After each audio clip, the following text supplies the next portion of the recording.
界各地的莲友们，大家早上好，阿弥陀佛。我们来看莲池大师他讲的话，开示的内容。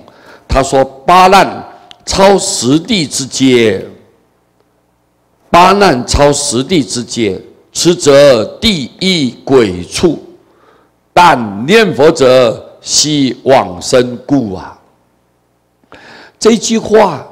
他说：“堕落在八难的这些对象，如果你一念佛，马上超十地之阶，马上能够跳跃啊，不需要经过一个阶段一个阶段，一个果位一个果位，不需要这么麻烦。你虽然堕落在八难，八难是什么？此者地狱鬼畜，地狱就是在八难里面，鬼恶鬼道、畜生道都是在八难之中。” 都是在八难之中，你这些对象呢，能够因为念佛，马上就超十地这一种这种果位、这种地位，怎么可能呢？这么罪大恶极的人，对不对？好，而且干尽一切坏事，犯尽了这个忤逆12大罪的这么一个吉凶恶极的人，为什么他？ 就堕落在这种地方的人，为什么他能够超十地呢？马上就好像地藏王菩萨、像弥勒菩萨一样，这么高的果位，为什么？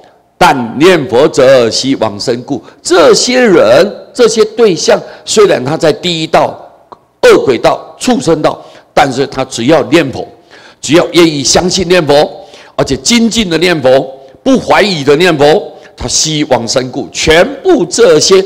地狱道的众生啊，在恶道的众生，全部因为念佛仰仗弥陀的救度，大家都能往生西方净土。因为是这个缘故，不是他这些人他本身的修为，不是，是完全靠阿弥陀佛的愿力，靠阿弥陀佛的慈悲，今天得到他名号的救度，名号的救度。所以这些人一旦到了西方，西方怎么样？就各位。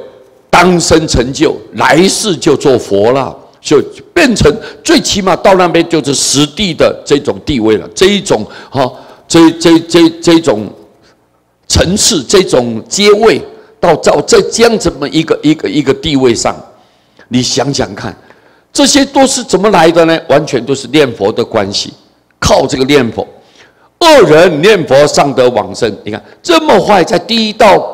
恶鬼道、畜生道的众生，这都是恶人嘛，都是恶人，都做坏的人，对不对？那么这种人念佛还能够往生，上就是可以还能够仍然得到往生，何况恶未必如善和，坏呢？我们一般人也没有像善和这么坏。善和是什么呢？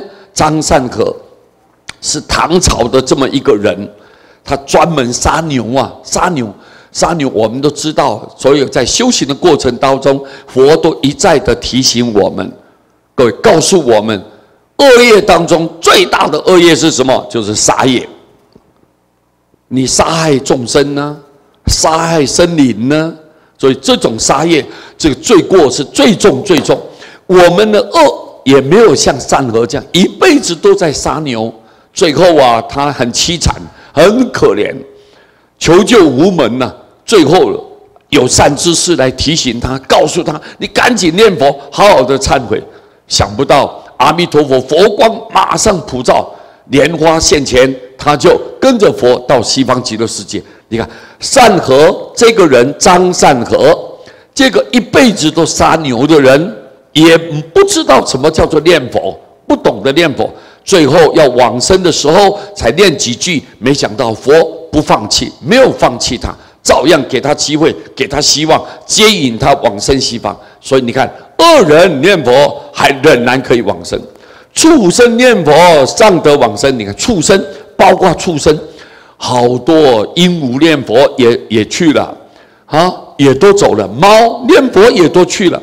最近网络里面看到好多猪啊，猪。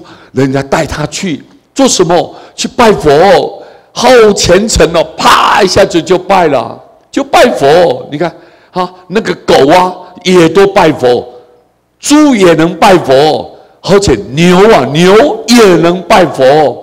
你看这些畜生道，实际上是我们人因为前世造了罪业嘛，所以你堕落在畜生道。